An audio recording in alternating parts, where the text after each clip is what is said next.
All right, for that I'd like to switch to Menlo Park and get a view from a camera there, actually looking at the hardware. So these are the units that develop the displays. The computer constructs it right on a small high-resolution CRT, which you're focusing in on right now. And in fact, that's the CRT whose camera on the right, looking at it, is generating the text view that's being piped down here in my console. So as those are faded in and out between the two, you can just sort of compare them.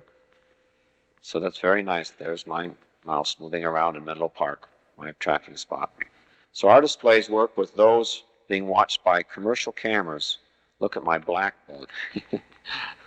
Commercial TV cameras, 875 line scanning rates with a fairly high resolution. Look at that. From there on out to the display station, the standard video microwave system. If we back up the camera shot a little bit, we'll see that we have a whole rack full of equipment here, serving 12 of them, but you'll notice quite a lack of cameras mounted on. We seem to have stolen them all for this show. So we only have several consoles that work right now because the cameras are mounted to give you these different special views. All right, there are quite a few advantages. We use this particular display system hardware technique pretty much as an expediency for an experimental system we had to build. We originally were going to build storage tube displays into here, but we couldn't get them delivered a year and a half ago when we really had to firm up our design. So we, as an expediency, went to this. Rand has been developing some very nice video stuff. They were kind enough to show us how these controllers and all would work with video. So we went ahead with this very simple brute force way of having the video signal generated by looking at a small CRT. Well, it turns out that that little CRT, its incremental cost, the video camera, the controller, and a monitor total about $5,500, which is cheaper than most fairly good resolution random deflection display monitors would be. So we come out well on the price of the hardware.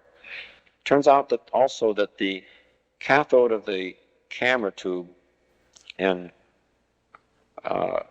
just black and white usage like this, you can back off the scanning current of it so that it's a sticky cathode, so that actually it doesn't erase the image on it by each sweep. It may take 3 or 4 scans.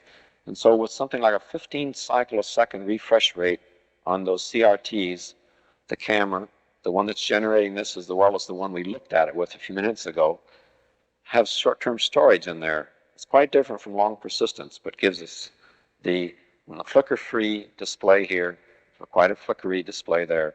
This lets us use that display generation hardware for 3 to 4 times as many display stations as otherwise.